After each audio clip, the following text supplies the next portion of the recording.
नमस्कार साथियों, मैं पंकज कुमार फिर से आपके लिए रेलवे के लिए लेके आया हूँ भारतीय स्वतंत्रता आंदोलन का द्वितीय चरण। नहीं यानी कि आपका दूसरा आंदोलन है। पहला आंदोलन 1857 की क्रांति था, उसके बाद दूसरे आंदोलन जो आपका 1947 में हुआ, लेकिन उसकी जो नींव है वो बहुत पहले से रखी जा चुकी थी। ठीक है, तो हम लोग द्वितीय चरण जो 1947 में आंदोलन हुआ, उस आंदोलन तक पहुंचने में जो जो कार्य किए गए उसके बारे में हम लोग पढ़ेंगे। ठीक है, ये आपके एग्जाम के पॉइंट ऑफ व्यू से बहुत ही इंपॉर्टेंट टॉपिक है, जहां से रेलवे बहुत ज्यादा भर भर के क्वेश्चन पूछता है। तो शुरुआत करते हैं हम, है ना। हमारा पहला क्वेश्चन कहता है कि 1885 में भारतीय राष्ट्रीय कांग्रेस के प्रथम अधिवेशन की अध्यक्षता किसने की थी। नहीं तो देखो 1885 में भारत में क्या किया गया था, है ना, कांग्रेस की स्थापना की गई थी। तो अब एक चीज आप इसका आंसर हम बता देते हैं, है ना, कि डब्ल्यू सी बनर्जी थे।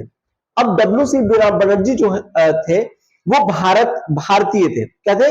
भारतीय थे। और जो संस्थापक था वो ओ यो हुन था। क्या था? ओ हुन था। अब ये अपने आप में एक अंग्रेज था। क्या था ये? अंग्रेज था। अंग्रेज भारत में शासन कर रहा है और अंग्रेज भारत में, है ना, जो आंदोलन है उसको सपोर्ट करने के लिए क्या कर रहा है कि एक संगठन तैयार कर रहा है। अब कह रहा है कि ये क्या भारतीय लोग नहीं थे जो अंग्रेज तैयार किया? देखो, अगर भारतीय लोग अगर उस समय कांग्रेस की स्थापना किया होते तो अंग्रेज सीधे सीधे उनके ऊपर हावी हो जाता और कांग्रेस को नष्ट कर देता, यानी कि बंद कर देता। तो भारतीय लोग जो बुद्धिजीवी लोग थे, उन्होंने क्या किया कि कहा कि सोचा कि क्यों ना हम ऐसा करें कि हमारा जो आंदोलन जो सपोर्टर है वो आंदोलन चलता भी रहे और उसके संस्थापक जो है ना, वो किसी अंग्रेज को चुन के बना दिया जाए। इस कारण से कांग्रेस आज चल भी पाई और आगे चल के बहुत बड़ा, है ना, भारत की आजादी में रोल अदा किया। चलिए इसकी व्याख्या देख लेते हैं। कह रहा कि भारतीय राष्ट्रीय कांग्रेस की स्थापना 1885 में एओ हुन के माध्यम से किया गया था। इसका उस समय जो नाम था इंडियन नेशनल यूनियन था। क्या था नाम था? जिस समय 1885 में, है ना, कांग्रेस की स्थापना की गई, उस समय इसका नाम इंडियन नेशनल यूनियन हुआ करता था। लेकिन बाद में, है ना, दादा भाई नौरोजी के, है ना, कहने पर इसका नाम बदल के क्या कर दिया गया? इंडियन नेशनल कांग्रेस कर दिया गया। ठीक है, चलिए अब कर रहा है कि ये 28 दिसंबर 1885 को बंबई में इसका स्थापना किया गया था। कहां किया था? तो आपका गोकुल दास, है ना, तेजपाल संस्कृत विश्वविद्यालय के अंतर में, है ना, क्या कहते हैं, कांग्रेस की स्थापना किया गया था। और इसकी अधिवेशन जो की अध्यक्षता कर रहे थे वो डब्ल्यू सी बनर्जी कर रहे थे। ठीक है, अब चलिए आगे देखते हैं। अब कहता है कि श्री ओ हुन जो थे वो भारतीय राष्ट्रीय कांग्रेस के संस्थापक थे, लेकिन वो पेशे से क्या थे? तो देखो, वो पेशे से वो भारत में जो आए थे वो एक अंग्रेज कर्मचारी थे, यानी सिविल सर्वेंट थे, है ना। तो आपसे क्वेश्चन पूछा रहा है कि वो क्या थे, है ना, यहां से डॉट डॉट में पूछा जा रहा है। तो ऑप्शन में कह रहा है पत्रकार थे। नहीं भैया, पत्रकारिता तो नहीं कर रहे थे, राजनीति भी नहीं कर रहे थे, है ना। अब स्थल सेवा कंपार्टमेंट, नहीं भैया, वो क्या थे? एक सिविल सर्वेंट थे। क्या थे? सिविल सर्वेंट थे। ठीक है, चलिए आगे देखते हैं। कह रहा है अगला क्वेश्चन, इसकी व्याख्या कर रहा है, भारतीय राष्ट्रीय कांग्रेस के संस्थापक था कि इनका नाम, पूरा नाम देखो, एलन ऑक्टिविनियन ह्यूम इंग्लैंड के निवासी थे। क्या था? तो हम लोग इसको शॉर्ट में क्या कहते हैं? ए हो हुम कहते हैं। क्या कहते हैं? ए ओ हुम कहते हैं शॉर्ट में, है ना। चलो अब कह रहे कि इंडियन सिविल सर्वेंट थे। क्या थे? Indian civil. अगर जो काफी वर्षों तक कहता है कि महत्वपूर्ण पदों पर कार्य किए और 1970 से 89 तक भारत सरकार के कर एवं कृषि विभाग के सचिव हुआ करते थे। ठीक है, समझ में आ रहा बात? जब भारत सरकार का गठन किया गया उस समय, है ना, कब, है ना, अब आपका 1870-80 के बाद, तब वो क्या थे? भारत में कर एवं कृषि विभाग को देख रखे थे। ठीक है, आगे देखते हैं।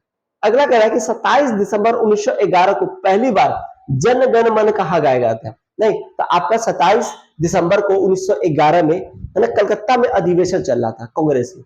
उसी कांग्रेस के अधिवेशन के तहत, है ना, जो है जन गण मन को, है ना, जन गण मन का हिंदी रूपांतर जो है ना गीत के रूप में गाया गया था, यानी राष्ट्रगीत के रूप में गाया। तो रविन्द्रनाथ जो थे ये इसके रचयिता थे और, है ना, इन्होंने बंगला में, इसका जो मूल है वो बंगला में लिखा था और बाद में जाके इसको हिंदी में रूपांतरित किया गया, है ना, गीत के रूप में और हिंदी संस्करण को। और कह रहा है कि संविधान सभा ने कहता है कि राष्ट्रगान के रूप में इसे 14 जनवरी 1950 को है ना अपनाया था, उससे पहले ये राष्ट्रगान के रूप में इसे अपनाया नहीं गया था।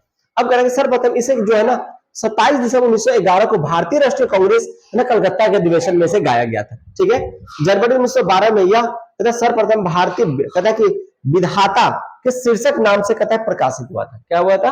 भारतीय विधाता के शीर्षक से इसे प्रकाशित किया गया था।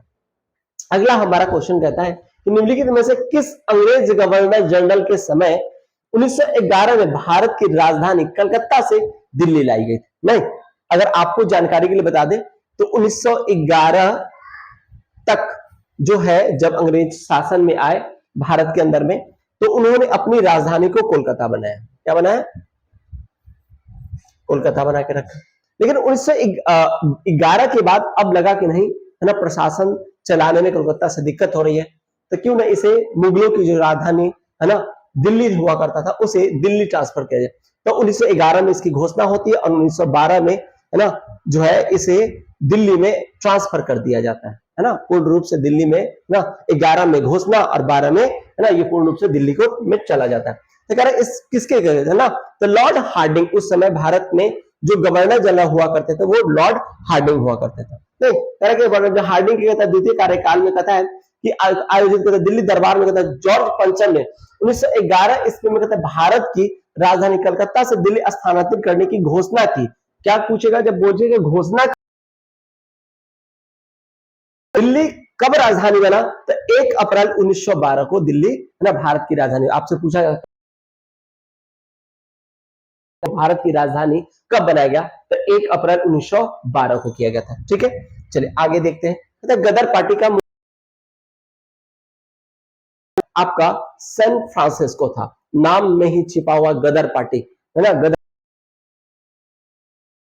गदर मत मचाओ, नहीं गदर मतलब कि गरम दल वाले लोग थे। अगर ये भारत में अगर होते तो सोचो इसका क्या हाल करता। इस कारण से इनकी फ्रांसिस्को है ना में स्थापित किया गया था। चलिए आगे देखते हैं। कहता 1913 ईस्वी में कहता कि Hindustan association of the Pacific coast नामक एक संस्थान की स्थापना की। इस संस्था के कहता है कि गदर नाम अखबार है ना रख देगा। अब क्या है कि इसके द्वारा क्या किया गया भैया है ना, इसके द्वारा Hindustan association of the Pacific अखबार प्रकाशित किया गया है ना किस नाम से? तो गदर नाम से। किस नाम से? गदर नाम से। इस कारण से इस पार्टी का नाम है ना गदर पार्टी रखा। ठीक है, क्लियर, समझ में आ रहा है? अब कह रहा है कि लाला हरदयाल संस्था के कह रहा है कि मनीषी पथ प्रदर्शक थे, यानी कि जो मेन डायरेक्टर थे वो कौन थे? लाला हरदयाल थे, है ना। तो आपसे पूछा जाता है कि गदर पार्टी के है ना डायरेक्टर कौन थे, यानी कि पथ प्रदर्शक कौन? हरदयाल था। तो गदर पार्टी के सदस्यों में बरकुतल्ला ना, रास बिहारी बोस, बीकाजी कामा, अब्दुल रहमान भाई है ना परमानंद है ना करतार सिंह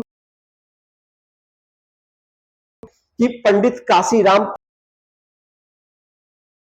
है ना जो थे वो संस्थापक रहा क्या करते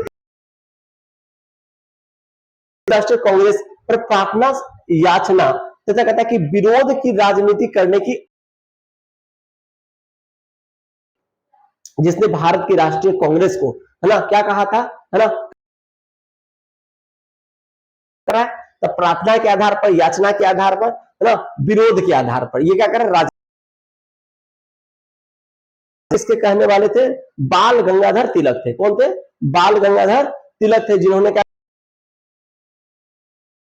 याचना और विरोध के आधार पर राजनीति कर रही है। तो देखते हैं कि बाल गंगाधर तिलक ने भारतीय राष्ट्रीय कांग्रेस में प्रार्थना याचना और कहता विरोध की राजनीति करने का आरोप लगाया। कांग्रेस के उदारवादी नेता को पता कि है ना निष्ठा थी और कहता ये अंग्रेजों को अपना शत्रु नहीं मानना था। कह कि इनका कहना था कि जो कांग्रेस को अपना दुश्मन नहीं मानती, अपना हितैषी मानती है ना। अब कह रहा और उनके साथ ही मित्र था, इसलिए ये कहा रहा है ना, कि क्या करता था कांग्रेस के द्वारा अंग्रेजों था, स्मरण पत्र भेजा जाता था, और कहता है कि शिष्टमंडल यानी उनकी उनकी सेवा में जो है ना विशेष रूप से। अगला क्वेश्चन कहता है निम्नलिखित में से कहता है कौन सा उग्रपंथी नहीं थे? उग्रपंथी नहीं थे। उग्रपंथी का मतलब आपके याद होगा कि भारत में दो दल, एक गरम दल नहीं था, मतलब नरम दल के कौन? कि जस्ट अपने आपने क्वेश्चन में देखा कि वो है ना कांग्रेस के ऊपर क्या आरोप लगा था, राम से ही सिंह लगा। तो गोपाल कृष्ण गोखले जो थे है ना, ये इन्हें गांधी जी किस प्रकार के लोग थे? तो गांधी जी नरम टाइप के लोग थे, नहीं तो नरम टाइप के लोग थे। अगर ये आदमी अगर किसी गुरु है तो इनके भी विचारधारा में कहीं ना कहीं वो चीज छिपा हुआ होगा। तो ये क्या थे? नरम टाइप के लोग थे, है ना। लोक सेवा आयोग के सदस्य। देखिए अब ये कहते हैं आदर्श और, ठीक है, ठीक है, बाद बाकी आप इसको देख लेंगे। अब कहते हैं भारतीय राष्ट्रीय आंदोलन के कहते हैं इतिहास में 1916 का लखनऊ अधिवेशन के अंदर में जो भारत में हमने जस्ट अभी गरम दल और नरम दल की बात किया, तो गरम दल और नरम दल जो था उसको जो मुस्लिम लीग की जो मांगे थी, है ना, उसको भी उसमें माना गया। वो बहुत ही अपने आप में इतिहास में बहुत प्रसिद्ध है, क्योंकि एक गरम दल एक नरम दल, तो उसको एक कर दिया गया, एक प्लेटफॉर्म पे लाया गया ना 1916 के लखनऊ अधिवेशन के तहत, है ना। कहता है कांग्रेसियों के कहता है कि दोनों समूहों के बीच जो मतभेद था उसको सुलझा लिया गया, ठीक है। कहता भारतीय राष्ट्रीय कि समझौता विशिष्टता है, क्योंकि कहता है कि इसके द्वारा कहता है कि कांग्रेसियों के दोनों समूहों अतिवादियों और उदारवादी यानी सॉफ्ट नीति और हार्ड नीति, है ना, कि मध्यम मतभेद उसको सुलझाए गए। और साथ ही कहता है मुस्लिम कांग्रेस ने मुस्लिम लीग के कहता कि सांप्रदायिक, है ना, प्रतिनिधित्व की मांग को मान लिया था, ठीक है। चलो अब कह रहा है अगला क्वेश्चन हमारा कह रहा है भारतीय कौन थी? देखो आपसे क्वेश्चन क्या पूछा जा रहा है, एक बार गौर से दें। भारतीय राष्ट्रीय कांग्रेस की, है ना, प्रथम महिला बोल रहा है ना, अगर सकता था, लेकिन सिर्फ पूछ रहा है कि भारत जो कांग्रेस है उसकी प्रथम महिला कौन है, तो ये कोई भी हो सकता है, हो जाएगा एनी बेसेंट जो भारतीय राष्ट्रीय कांग्रेस की प्रथम महिला अध्यक्ष थी। अगर आपसे पूछता कि भारतीय सरोजिनी नायडू, है ना, भारतीय, है ना, ऐसी महिला थी जिसने कांग्रेस की अध्यक्ष, एन, है ना, जिसे यूनाइटेड नेशन कहते हैं, संयुक्त राष्ट्र संघ के, है ना, क्या हुआ था कि भारत का प्रतिनिधित्व करने वाली प्रथम महिला थी, ठीक है। चलो अब आगे आते हैं। कि श्रीमती एनी बेसेंट को कहता है भारतीय राष्ट्रीय कांग्रेस का कलकत्ता अधिवेशन 33वें में कहता है कि 41वें, है ना, अधिवेशन के लिए क्या क्या 1925 में चुना गया था। ये बनी थी कब? 1917 में। ये बनी थी 1925 में। तो ये महिला जो थी वो आपकी थी एनी बेसेंट जो 1917 में है, ठीक है। चलिए अब अगला कह रहा है कि इसमें भी क्वेश्चन में छुपा हुआ, देखो कह रहा महात्मा गांधी पहली बार सत्याग्रह दक्षिण अफ्रीका में किया। कहां किया? दक्षिण अफ्रीका। महात्मा गांधी ने पहली बार भारत में क्या? भारत में चंपारण हो जाता है। क्या हो जाता है? राइट आंसर हमारा, है ना, चंपारण हो जाता है, ठीक है। चलो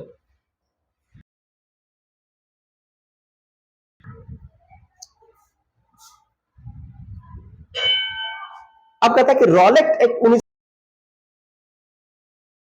है नहीं, तो रॉलेट एक्ट जो है वो आपका भारतीय सरकार में क्या था कि भारत में एक आंदोलन को छिपाया गया, जो भारत में जो थे उनको दबाने के लिए, आंदोलन को दबाने के लिए एक एक्ट लाया गया जिसमें आप बिना दलील, बिना वकील और बिना किसी सबूत के मर्जी उतने दिन तक उसको है ना रख सकती थी और जो हो सके याचनाएं दे सकती थी। इसलिए इसे काला कानून महात्मा गांधी के द्वारा कहा करता है। किसको करता है? तो हमारा कहता है बिना परीक्षण के किसी भी व्यक्ति को किसी भी समय उठा के ले जाना और उसे बंधक बना लेना, क्या कहा था? ठीक है, चलो अब कह रहा है कि मार्च 19 जिसे यह व्यवस्था थी कि कहता है कि व्यक्ति को ये नहीं कि 6 महीना जेल में उसको, ब्रिटिश सरकार क्या कहता है बिना वकील, और भारतीय नेता गांधी जी के द्वारा से काला कानून भी कहा गया। इसी के हत्याकांड याद होगा, इसी के उपलक्ष्य में जलियांवाला बाग के अंदर में लोग जो है एकत्र हुए थे, है ना, कि भाई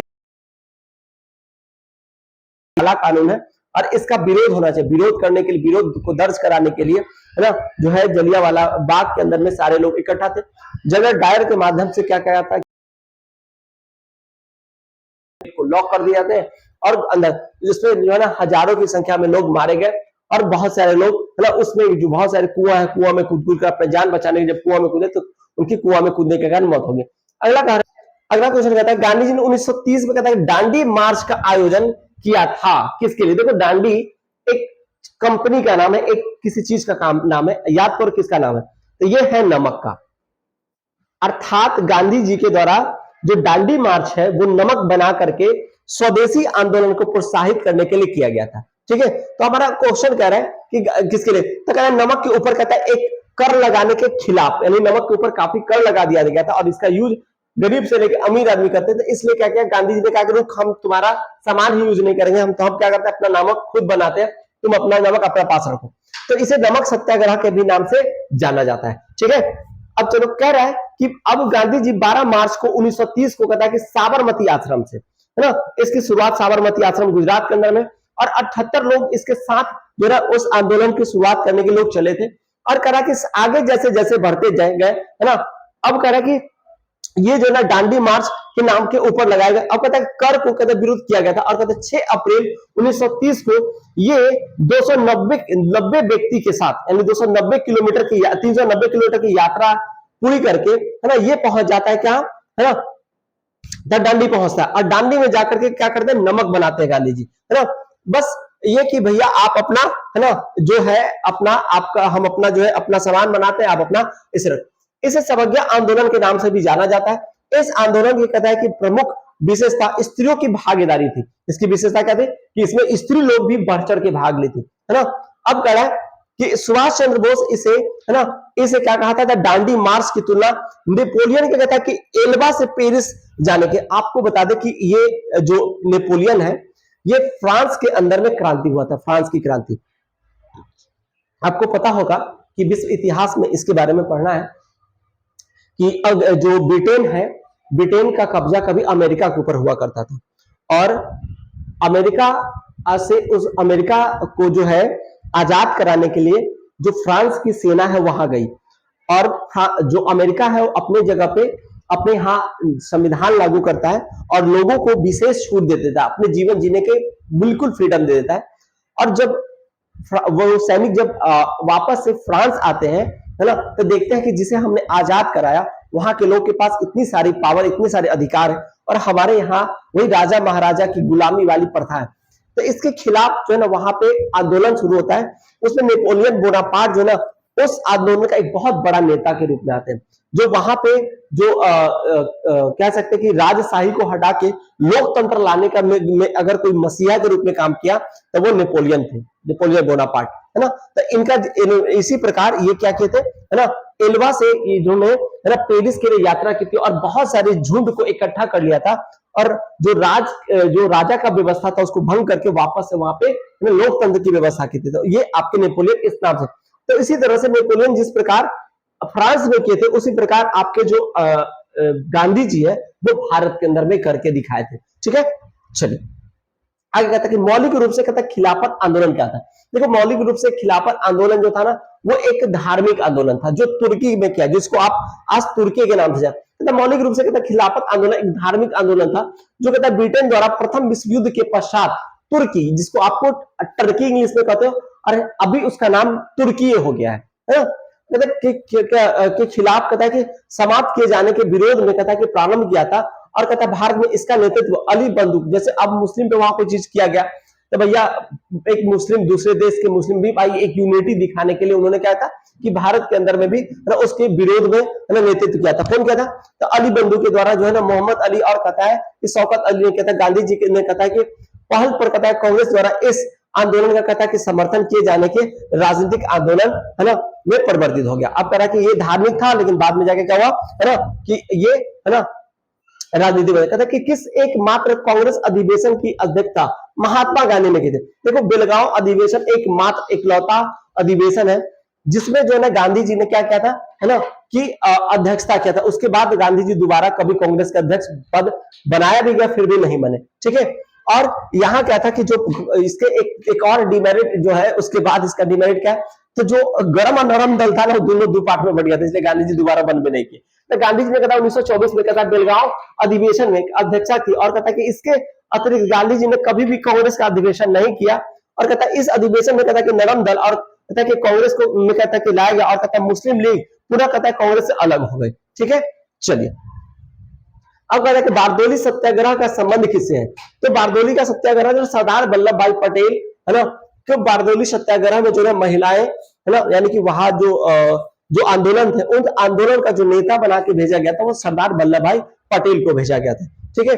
अब कह रहा है कि कहता है 1928 इसमें गुजरात के कहता है कि बारदोली है ना तालुका में कहता है कि सरदार वल्लभ भाई पटेल ने बारदोली सत्याग्रह चलाया और सत्याग्रह का कहता है कि अधिकत राजस्व कर वसूली के विरोध में हुआ था, यानी कर जो बहुत ज्यादा लगा दिए गए थे उसके वसूल के विरोध में क्या कहता है इस संघर्ष की कहता है उनकी सेवाओं की प्रशंसा कहता है बारदोली की महिलाओं ने किया था और गांधी जी ने उसे सरदार की उपाधि दी थी, है ना। बारदोली सत्याग्रह के बाद ना सरदार वल्लभ भाई यानी उनका नाम उससे पहले वल्लभ भाई पटेल हुआ करता था और उस सरदार की उपाधि गांधी जी के द्वारा दिया गया तब उनका नाम सरदार वल्लभ भाई पटेल हो गया। कहता है कि के.एल. कहता है कि पंजाबी के अनुसार ना इस संघर्ष में कहता है बारदोली किस कहता है सरदार भारत के कहता है सरदार बन गए। अब कहता है कि जो बारदोली के सरदार थे, सरदार का मतलब होता है किसी का नेतृत्व करने वाला, जो किसी संगठन का नेतृत्व करने वाला का वो पूरे भारत का वो सरदार बनके। अब कह 1940 ईस्वी में कहता है कि विनोबा भावे ने व्यक्तिगत सत्याग्रह कहां से शुरू किया था? तो इसका व्यक्तिगत सत्याग्रह महाराष्ट्र के है ना पबनार से किया गया था। कहां से किया था? महाराष्ट्र के पबनार से किया गया था, ठीक है। तो इसको आप थोड़ा सा देख लेंगे। आगे आता कहता है सविनय अवज्ञा आंदोलन किया गया था, है ना। किस लिए किया था? तो कहता है एनी बेसेंट द्वारा कहता है होम रूल की घोषणा के बाद, है ना, बंगाल के विभाजन के बाद, डांडी मार्च के बाद, कांग्रेस के कहता है कि पूर्ण है ना स्वराज की घोषणा के बाद। तो कांग्रेस के पूर्ण स्वराज की घोषणा के बाद क्या किया गया था, है ना, कि सविनय अवज्ञा आंदोलन की है ना क्या किया था घोषणा किया गया था। 1929 में कहता है कि लाहौर कांग्रेस अधिवेशन में कहता है कि पूर्ण स्वराज का कहता है लक्ष्य घोषित किया गया। क्या? पूर्ण स्वराज। पूर्ण स्वराज का मतलब पूरा स्वराज, मतलब कि जो भी राजपाट हो वो हमारे द्वारा, हम अपने द्वारा चलाए, उसे पूर्ण स्वराज कहा गया। मतलब खुद का राज, स्वराज मतलब खुद का राज। मतलब 26 जनवरी 1930 को, है ना, 26 जनवरी से याद कर लो इसको, बहुत इंपॉर्टेंट लाइन ना। 1930 को कहता है कि प्रथम स्वाधीनता दिवस के रूप में इसे मनाया गया। क्या बनाया? स्वाधीनता, जिसे आज इसी यादगार पल को बनाए रखने के लिए, इसी है ना आपका स्वाधीनता दिवस है ना कोई यादगार या पूर्ण स्वराज के मांग के लिए जो आपको स्वतंत्रता दिवस मनाया गया था 26 जनवरी आपका 1930 के अंदर में। कहा? 1930 के अंदर में इसी स्वाधीनता दिवस को याद में रखने के लिए, है ना, जो भारत में जो संविधान लागू किया था वो 26 जनवरी है ना 1950 को लागू किया गया था, ठीक है। जबकि हमारा संविधान 26 नवंबर को, है ना, 26 नवंबर 1949 को बनके कंप्लीट हो जाता है। उसके बावजूद ना इसका जो शुरुआत है वो 26 जनवरी 1950 को किया था, ताकि ये जो इतिहास यादगार पल जो रहा है ना, उस यादगार पल को ना आने वाली पीढ़ी उसे याद करते रहे, है ना, उसे उसका एहसास हो। इस कारण से इसे क्या कहता है 26 जनवरी 1950 को लागू किया गया था, ठीक है। अब चलो, अब कांग्रेस समिति कहता है कि उस अधिवेशन में सविनय अवज्ञा आंदोलन प्रारंभ करने का अधिकार मिला था, ठीक है। यानी 1930 में जब हम लोग स्वाधीनता दिवस मना रहे थे तो उस दिन क्या मिला था ना, तो क्या आंदोलन? तो सविनय अवज्ञा आंदोलन शुरुआत करने का अधिकार प्राप्त होता है, ठीक है। चलो आगे आते हैं। तो क्रिप्स मिशन के कहता असफल होने का सबसे महत्वपूर्ण कारण कौन सा है? नहीं तो क्रिप्स मिशन अगर सबसे ज्यादा असफल हुआ तो वो क्या था कि भारतीय रक्षा है ना मंत्री के कहता कार्य, यानी कि जब 1900 यानी अब ये जब प्रथम विश्व युद्ध चल रहा था, तो प्रथम विश्व युद्ध में सॉरी द्वितीय विश्व युद्ध चल रहा था, द्वितीय विश्व युद्ध में भारतीयों के द्वारा मदद के लिए क्या किया गया था कि वहां से क्रिप्स मिशन आया था। और कहता कि द्वितीय कहता विश्व युद्ध के 1939 से 1945 के दौरान संयुक्त राज्य अमेरिका, चीन और कहता कि ब्रिटिश की कहता कि लेबर पार्टी है ना कि कहता कि दबाव में आकर कहता तत्कालीन ब्रिटिश सरकार प्रधानमंत्री कहता चर्चिल ने भारतीयों को इस युद्ध में सहयोग प्राप्त करने के लिए कहता कि कैबिनेट मंत्री कहता कि स्टोफोर्ड क्रिप्स के कहता नेतृत्व में एक है ना एक कहता कि एक सद्भावना मंडल भेजा था। क्या भेजा था? सद्भावना मंडल भेजा था, जिससे कहता है भारतीय इतिहास में क्रिप्स मिशन के नाम से जाना था, क्योंकि इसके अध्यक्षता कौन कर रहा था? है ना क्रिप्स कर रहे थे। कौन कर रहे थे? है ना क्रिप्स कर रहे थे ना, स्टोफोर्ड क्रिप्स कर रहे थे, इसलिए इसे क्रिप्स मिशन के नाम से भी जाना जाता है ना। ठीक है, अब कह रहा है इतिहास में कहता है क्रिप्स मिशन के नाम से जाना, भारतीय रक्षा मंत्री के कार्यों के प्रश्न पर कहता मतभेद को न लेकर इस मिशन के कहता प्रस्तावों को अस्वीकृत कर दिया गया और इसका विरोध किया गया और क्रिप्स मिशन वापस जाओ के नारे लगाए गए भारत में। ठीक है, अब कह रहा है कि शहीद भगत सिंह, सुखदेव और राजगुरु को न कब फांसी दी गई थी, है ना? तो इसका राइट आंसर होगा है ना मार्च 1931 को। मार्च 1931 को क्या गया था ना सुखदेव और राजगुरु को क्या गया ना फांसी दिया गया था। 8 अप्रैल 1929 को इन्होंने क्या किया था है ना कि केंद्रीय कहता कि असेंबली पर बम फेंक दिया था। क्या कर दिया था? बम फेंक दिया था। अब जिसके कारण कहता भगत सिंह और बटुकेश्वर दत्त को है ना अब इस पे मुकदमा चलाया गया और इनको 23 मार्च 1931 को आके क्या कर दिया गया है ना कि फांसी की सजा दे दी गई थी। ठीक है, आगे आते हैं। तो काकोरी कांड में कहता कौन सा स्वतंत्रता सेनानी को है ना गोरखपुर के जेल में फांसी दे? नहीं, तो काकोरी क्या है कि आपका मुगलसराय और लखनऊ के बीच में रेल पैसेंजर जाना था, उसमें जो है राजस्व जो धन है वो सरकार का वो जा रहा था और उसको है ना कौन है राम है ना आपका राम प्रसाद है ना बिस्मिल और भी उनके नेतृत्व में लगभग 100 लोगों की टीम ने क्या किया था उस खजाने पर धावा बोल दिया, ट्रेन में लूट कांड की और लूट कांड करके सरकारी खजाने को लूट लिया, जिसके कारण है ना उन्हें है ना गोरखपुर की जेल में है ना क्या कर दिया गया था, उन्हें फांसी की सजा दी गई थी।